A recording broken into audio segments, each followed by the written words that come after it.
interesting, but not so funny.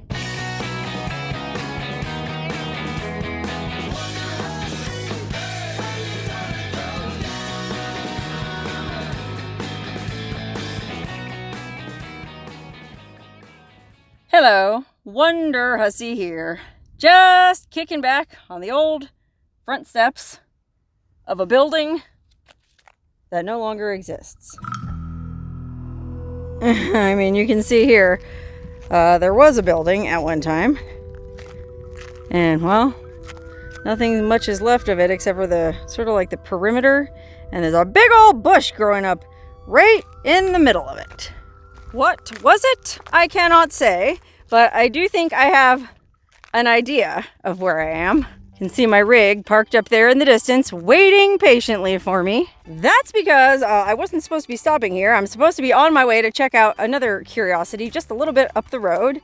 But, well, I saw that, and then I saw this other thing, and I thought, well, heck, I might as well stop for a minute. What made me stop here was I saw this sign out of the corner of my eye, and I couldn't quite make out what it said, so I had to stop and take a closer look, and boy, am I glad I did. Okay, first of all, it tipped me off to the fact that I guess this is the site of a ghost town that was called Tecoma, which is interesting because it's not spelled like Tacoma, Washington. That's T-A-C, Tacoma. This is Tecoma, which reminds me a lot of Tecoma in Death Valley. But anyway, the sign below it is really interesting. So there's a picture of an old-timey guy with an old-timey bicycle, and then it says, Waypoint, George A. Wyman, first across America, San Francisco to New York City, 1903. Okay, well, I mean, I'm guessing this was the first dude to ride a bicycle across the entire country. And oh my gosh, if you can imagine, well, first of all, what roads were like in 1903. I don't think there even was a paved road across the whole U.S. until there was some Army Corps of Engineering project. Well, maybe there was. I don't know. I'm sure he had to go on a lot of dirt roads, though. And on those old-timey bicycles, they didn't have as good of suspension and shocks. Well, let's just say I bet he had a sore booty. But it's cool because it looks like he has a memorial project, the George A. Wyman Memorial Project, that put this, well, apparently put all these waypoint signs up along his entire route. And I've never seen one of these before. This is a first for me. And this is a very, very, very, very, very desolate part of the country. We're on the border of Nevada and Utah, pretty far north. It's a very sparsely populated region. I don't know why this poor dude decided to ride his bike up this way. I mean, Interstate 80, I would think, follows kind of like the most obvious route cross country, and it's about 60-ish miles south of us. So I don't know why he didn't just follow that area, but for whatever reason, he rode his bike through this desert, and I can't imagine that it was very pleasant. But I mean, look at him. Look at his face. He looks like he was one tough SOB. Hey, that's okay. Anybody who is tough enough to ride a bicycle across the entire USA in 1903 is A-okay in my book. And well, if I had a beer, I'd raise a toast to the memory of George Wyman. And I wouldn't be the first one, it looks like. Looks like some super mega patriot had a natty light right here at the base of the Wyman Waypoint. Okay, well, like I said, I'm actually on my way to another pretty interesting place, only about 15 miles from here. So I'm going to get back in my car and keep going to that. But I also want to check out, well, there's kind of like this fenced off area that looks like it might have been part of the old ghost town. Unfortunately, there's a no trespassing sign up, but I think we could still just peek right on over the fence and be okay. I mean, I guess this is a pretty impressive fence to be left standing, considering that nothing else in the area is left standing except for that lonely staircase over there. But as to what it was protecting, I cannot say. It doesn't look like there's anything here to me. I don't get what the big preservation fuss is all about. I mean, maybe this was the cemetery, but if it was a cemetery, it seems like you'd see some little mounds or something. I might never know the answer to these questions, and that's okay, because I was just driving along, and it's a fun excuse to get out and stretch my legs. But I better get in the car and keep going, because, well, we're right here by this railroad crossing. And, well, I camped nearby last night, and this morning I heard a train come by a couple of times, and they were long trains. And I certainly don't want to get stuck waiting for a long train. So let's get back in the car and get going.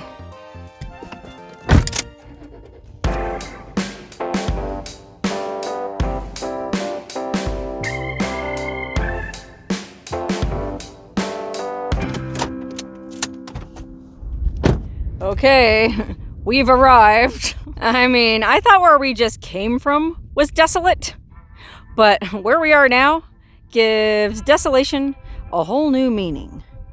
And it sure is a strange place for a work of fine art. That's right, it's another one of them large-scale land art installations. And this one was created by a woman named Nancy Holt. She passed away in 2014, but basically she built this, it's called Sun Tunnels, and she built it between 1973 and 1976 on land that I think she purchased, or this is technically part of the Utah Museum of Fine Arts today. So I don't know if they bought the land for her, or if she bought the land, whatever the case. This land belongs to the art, and the artist actually even wanted people to come camp here overnight. And unfortunately, I didn't read that little detail until it was too late and I already had a campsite last night. I would have absolutely loved to have camped here. I mean, it was almost a full moon last night, so this whole playa would have been glowing white in the moonlight. And then it would have been amazing to come up to these sun tunnels and look at the moon through them. Okay, I know they're sun tunnels, not moon tunnels, you dummy. Oh, what a great acoustic inside this tunnel. But it still would have been cool, man. Well, shoulda, coulda, woulda. If I ever come back here, though, I'm definitely going to camp right in the middle of these dad-blasted sun tunnels. Okay, so we're standing right here in the middle of all these sun tunnels, and essentially what it is kind of like a little mini Stonehenge. And apologies for the wind, it's real windy today, so if the audio sucks, I do apologize for that, but hey, I'm here when I'm here. Anyway, I guess it's like Stonehenge because there's a tunnel in front of us, there's a tunnel to our left, there's a tunnel behind us, and then there's a tunnel to our right. And I'm not sure which is which, but apparently you can see the winter solstice sunrise through one of these tunnels and the summer solstice sunrise through another one of these tunnels. And then you might have noticed there's these weird like Swiss cheese holes poked in the side of the tunnels. Well, it's like that on all of them, and those holes are meant to represent certain constellations I was reading. Draco, Perseus, Columbo, and Capricorn. And I don't know what the significance of those particular constellations were to the artist, but I guess that's what these... Oh, I see. There's probably one on each sun tunnel. So one of these is Draco, and I don't know my constellations. You'll tell me. One of them's Draco, one of them's Perseus, one of them's Columba, and one of them is Capricorn. And yes, I know, before you say anything, you're probably chortling at the folly of these artsy-fartsy weirdos that would spend all this money, and I don't know if any of it was federally funded or not, but all this money to put these concrete drainage tunnels in the middle of a barren desert. But if you have the soul or the heart of an artist, as I do, I really appreciate this. I think you can actually appreciate this as being pretty cool. I mean, if not only for the surreal, minimalist landscape surrounding it, but then the added surreality of coming upon this collection of giant, weird, well, kind of like construction debris. You know what I mean? Like, what if you were an alien in a UFO and you landed out here in the desert and this is what you found? Boy, you would really wonder what the people on this planet were doing. Or even better, what if you're an alien that arrived here like 100 years, 200 years in the future when man has already obliterated all traces of himself other than things like this, like Planet of the Apes? You would really be scratching your head and puzzling like, golly, what kind of race of people was this? What did this represent to them? Was it a religious site? Was it a ceremonial site? No, it was just a place where some zonked out hippies went to camp and stargaze, essentially. And golly, I sure wish I could have been one of them zonked out hippies. I actually camped right on the other side of that mountain, which you can hardly see because it's so hazy, last night. And darn it, if I'd only known, well, like I said earlier, I would have come here, but hey, I'm here now. And well, that also goes to what I was saying about I can't help when I'm here. Ideally, you want to come to the site on one of the solstices, you know? Like, well, winter solstice would probably be super cold out here and probably super muddy, I guess, depending on the rainfall. Summer solstice, I mean, it's August 22nd right now, a couple months after the summer solstice, and it's very weirdly pleasant. It's not hot at all. So I guess, I don't know, my impression of this area was that it was blisteringly hot in the summer, but maybe I was wrong. So maybe summer solstice would be the time to come out here and, oh my God, pitch your little tent. I mean, I don't know if you're probably not supposed to have a fire in the artwork, but maybe off to the side, as long as there wasn't a fire ban in effect. Have a little campfire, look up at the amazing canopy of stars, because let me tell you something, we are so far from any city right now. Zero light pollution out here. It's got to be pretty spectacular. I mean, surely I'm not the only one who would drive 100 miles out of my way just to go check out a bunch of concrete tunnels in the middle of the desert. Am I right? I don't know. I mean, yes, I'm spoiled that I can afford to pay for gas to come do stuff like this. And for that matter, anyone who has the freedom of schedule and the freedom of their pocketbook to be able to drive out and check out a piece of artwork like that is blessed. So in that sense, I guess this artwork is slightly elitist, but I don't know. I mean, if you can make your way out here like that, well, look, I'm not going to take any of your excuses about gas, because look at that guy who's a memorial marker we just saw that rode his friggin' bicycle from New York City to San Francisco, or vice versa. Man, these things weren't up yet when he did his ride, but if they were, I bet he would have ridden his bike right through one of them. Like, whoa! And then he would have gone to the second one.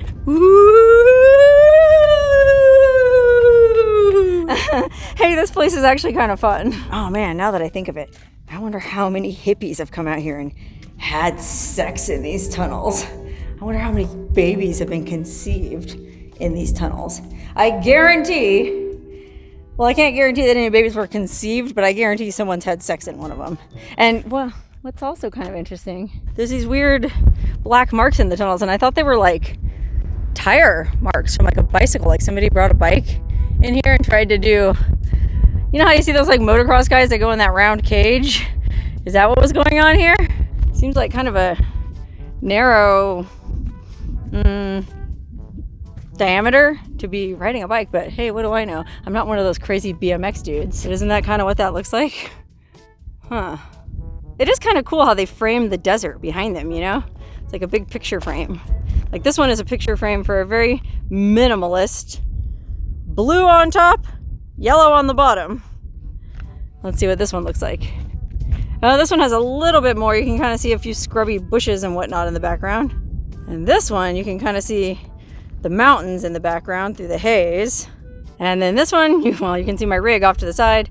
And you can see I got my tripod out and ready, because this just seems like the kind of place where you could take some pretty cool photos.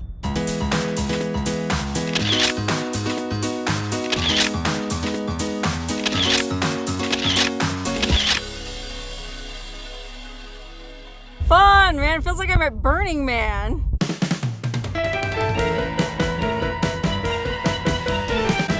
Sock it to me.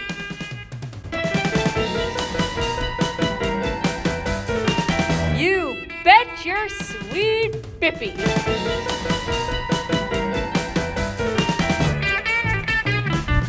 Very interesting, but not so funny.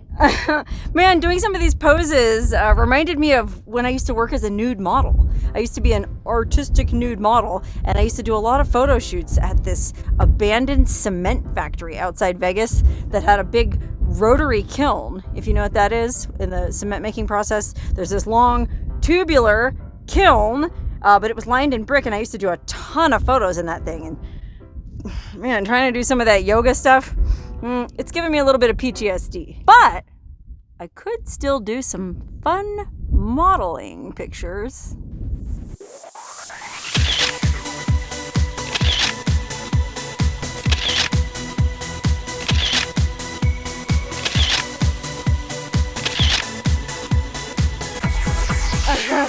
Ah, memories of the old modeling days. Glory days. Oh, they'll pass you by, glory days. In the twinkle of a hussey's eye, glory days, glory days. Well, it looks like the cows aren't that impressed by this art. There's actually quite a few cow patties right in this area.